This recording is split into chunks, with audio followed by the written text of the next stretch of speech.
Mark, you've been in Queensland for a couple of weeks now. What was the idea, Been here for about 6 weeks. Yeah. So what was the idea in moving your camp up here? I did my camp at AK Thailand previous, and it was great training with Mike Swick and all the guys. I went to help Sol for his camp, but I thought I'd do my camp here because I live in Sydney, so it's only an hour from home, and I thought I'd do my camp here. Well, why wouldn't you? I mean, Gold Coast is the place, right? How did you find it, going from AK Thailand to training here? Did you feel like you got the same level of training? Was it everything you hoped for? It was actually. It was quite good. I mean, nothing wrong with Mike Swick at AK Thailand. I thought it was AK Thailand's the best place to train. I was a bit weary about bike accidents and things like this because of my contract. It says, even though you probably die, but it's not something you won't get looked after if you get run over on your bike. So, and a few other things. So it's not very far from the kids, and the Gold Coast is an awesome place to train. So I had a good spot. Thank you to Mal and Airbnb that's placed on Hedges Avenue. It was amazing. Just out of curiosity, when you were in Thailand, did you have any crazy stories? Did you ride bikes a lot? A lot of crazy stories. I mean, shucks, it's all, you just got to be careful, eh? I mean, shucks, you got to be careful in that place. You can get run over, get shot, killed, maimed, whatever it is, all the above. But it's a great place. I love Thailand, love the Thai people. Everyone's there training, holidaying. I think it's an awesome place.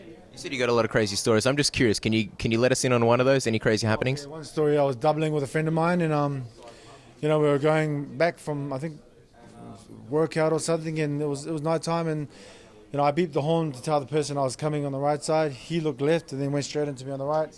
He bounced off me. He fell over. If he was actually a bigger person or something, he would have bumped me onto the oncoming traffic, which I would have probably got run over. But he just bumped off my bike and he fell over. So then when I pulled over to go and help him, he's like, he didn't get run over by someone else. So when I went to help him, he was intoxicated. He was drunk. So I had to put him on my bike, literally wait for half an hour, put him on my bike, and then drive him to his house. I don't know where I took him to someplace, but yeah, he was drunk as. I was like, yeah, that's one story. Wow, good Samaritan. Plenty of near misses. Good Samaritan, Mark Hunt to the rescue. As far as your training at this stage of your career, do you feel like you're still improving, or is it more just about polishing your skills for the next fight? I'm always improving. I'm always a student to the game. I'm always improving. Actually, I don't like training, of course, but fighting is my thing. I love fighting. I still love competing. Of course, I feel I'm the best fighter on the planet. Just not on paper. I'm just gonna work it. I'm working towards it.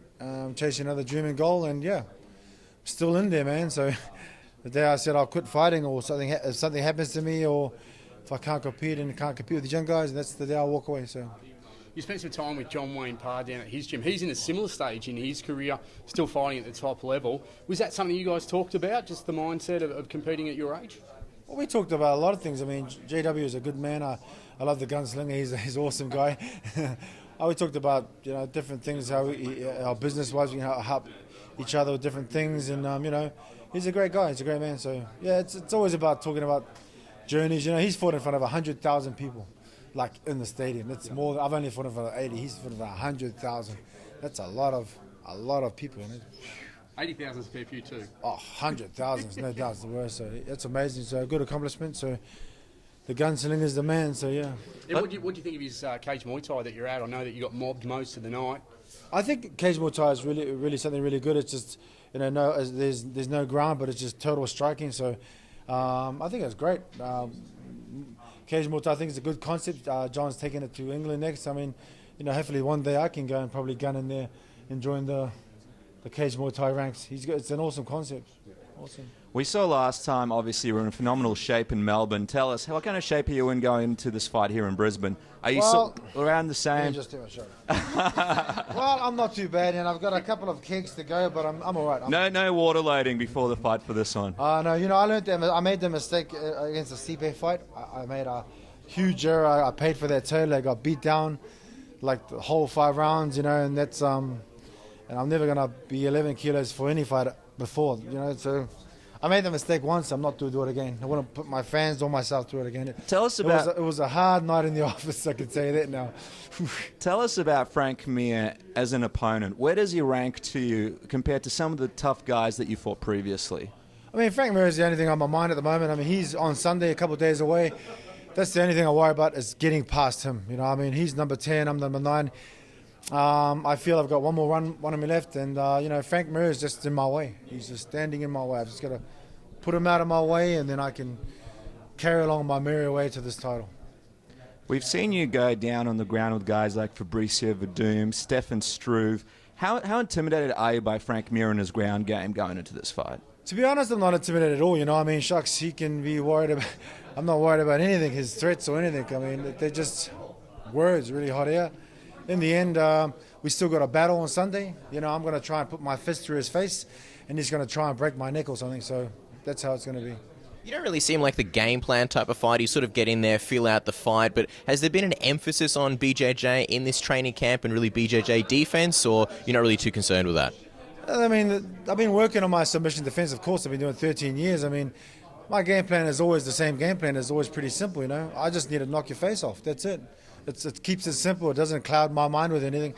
And all I got to do is put this or these in your face, and that's it. You're gone. There's been some big improvements in his boxing. What do you think of him and his boxing skills? I think he's a great striker and everything. I think he's going to go back to what he knows best, which is submissions and jiu-jitsu. After he realizes, you know, he can't really intimidate me with his striking, he's going to be on the ground trying to grab my legs, and then it's then the party's going to be over. Mark, I know it's not something you like to talk about a lot, but Dana White gave an interview this week where he revealed he offered you a substantial sum of money when they were asking if you wanted to walk away. What was it about that you wouldn't take? Because I know a lot of people would have said $400,000, I'm good. I am good. It's not about money, you know. For fighting for me, it's not about money anymore. I started because I was a broke-ass fool, but it wasn't about the money now. It's about achieving my goals and dreams, and you know, trying to be the best fighter on the planet again in a different sport. That's basically what it is. It's just I actually really don't really care about money anymore. In the end, you know, I think we're all going to be dying without anything. So, you know, who gives a rat's how much money you got in the bank account, really? So.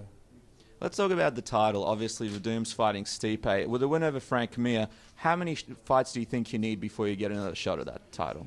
To be honest, if I can beat Frank on Sunday or a couple of days away, then I can probably apply for a top 5 guy. You know, it keeps me relevant, and I can apply for a top 5 guy, and then if I beat that person, then maybe I can. Yeah, then it actually really depends on UFC. I'm just, you know, wherever they set a fight, and that's it, basically. Okay.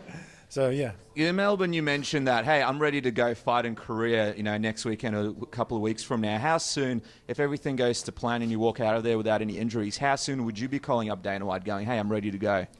Well, I'm not calling up him at all. I mean, I'm ready to fight the next day. You know, it's what I do. You know, like I said, if I didn't get injured or thing, I can go again and again and again. I'm like an Energizer bunny, you know, again and again and again. Well, that's true. That's basically how it is. I just, yeah.